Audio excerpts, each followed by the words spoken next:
Paul wrote in verse 16, therefore do not let anyone judge you by what you eat or drink, or with regards to religious festivals. Is it a new moon celebration or a Sabbath day? Verse 17, these are shadows of things that were to come. The reality, however, is found in Christ. Watch this. There will always be people who want to tell you how to live your life.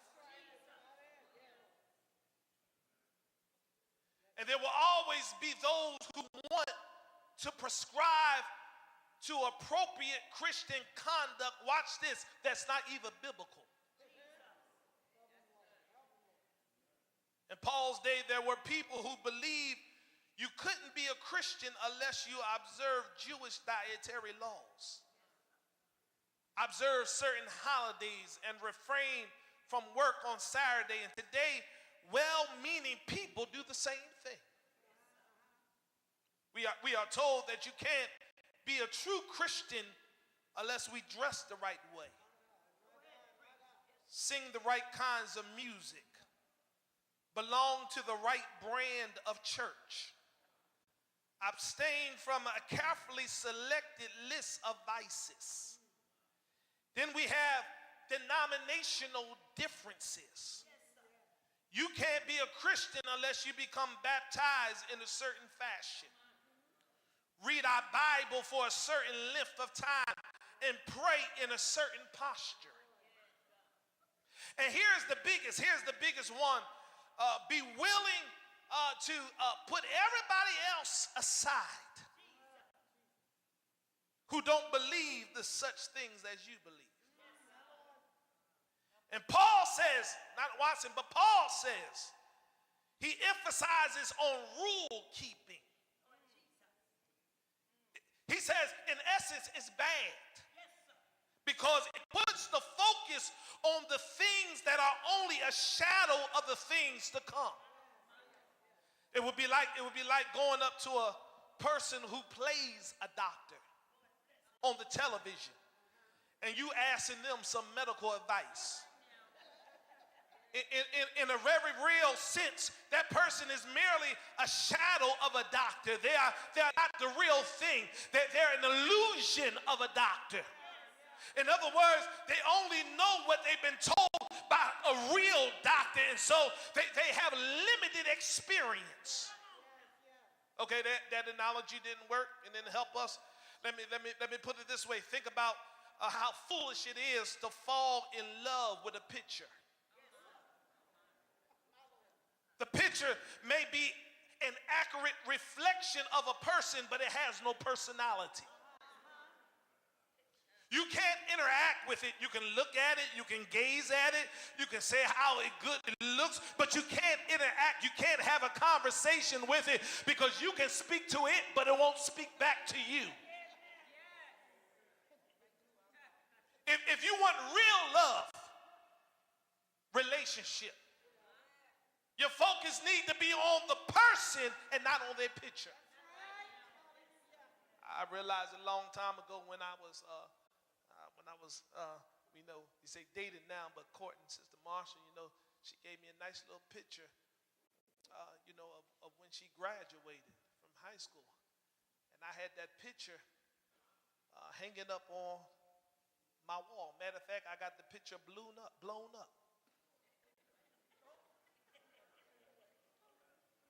I would sit in my bed and twinkle my fingers and my toes and just look up at that picture and say, my God. But then it came to a reality that, I'm looking at the picture ain't talking back to me, so I had to pick up the phone.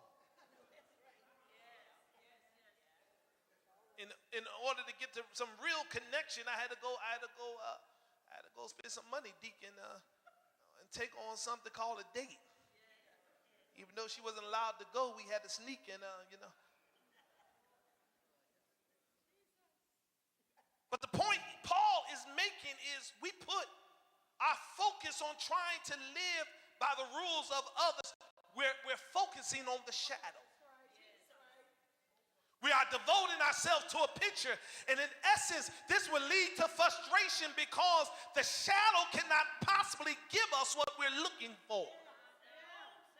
In other words, if you want to be satisfied, your shadow or a picture won't do it. You got to turn to the real thing. Well, you're trying to tell us, Brother Pastor, I just don't want secondhand information about the Lord. In my relationship with God, I just don't want hearsay about God. I want to experience him for myself. And the only way I can have a first-hand experience him if I develop a relationship with him that is not a shadow or not a picture, but it's with his divineness. I know you got excited about somebody telling you he was a doctor in the sick room and he was a lawyer in the courtroom. But I need to talk to a few persons that can say, I felt something different when I had to go through it myself. It's one thing for somebody to tell me what he is, but it's another thing to have a first-hand experience of him doing it for me. I thank God that he's been a doctor for you, but there's been times that I've been sick and I didn't know how I was going to get well, but the hand of God met me where I was. He delivered me. He brought me out. And even if he didn't bring me through the sickness, he gave me enough strength to get through it.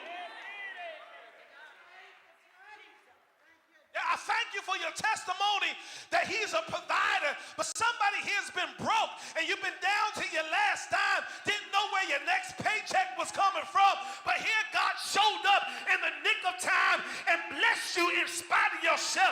I thank God for the testimonies of somebody else, but every now and then I need to have my own testimony.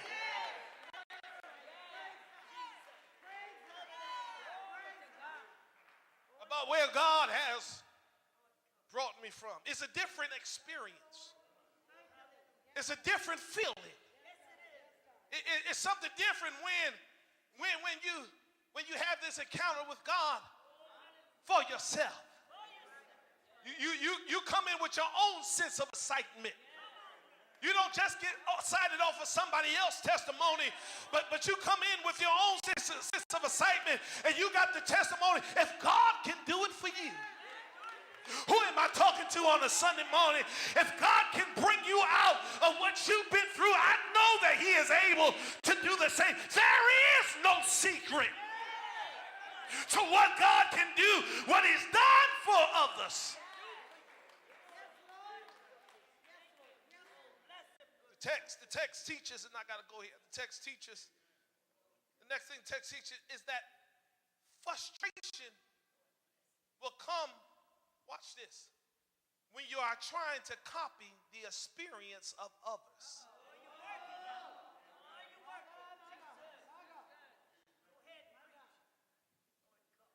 Second practice that leads to frustration is that when we seek after the spiritual experiences of others. Paul writes in verse 18, I'm reading out the NIV version, do not let anyone who delights in false humility and the worship of angels disqualify you from the prizes or the prize. Such a person goes into great detail about what he has seen. And his unspiritual mind puffs him up with idle notions. 19, he lost connection with the head, from whom the body supported and held together by its ligaments and sinews grows as God causes it to grow. Here it is. We get spiritually frustrated when we spend our time comparing our experiences to the experiences of other people. Just like the people who want to get you to keep a list of rules, there are those who will imply that your relationship with Christ is deficient unless you have had the same experiences they had. They are arrogant enough to think that their experience should be the true measure of spirituality or spiritual maturity.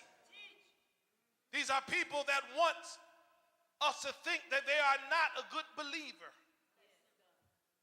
If we aren't emotional, or we don't speak in tongues, or have never had a vision, or don't experience God speaking to us in our dreams. There are those who feel we aren't true believers if we don't share our faith in the same way as they do, or aren't as passionate about the things that they are passionate about.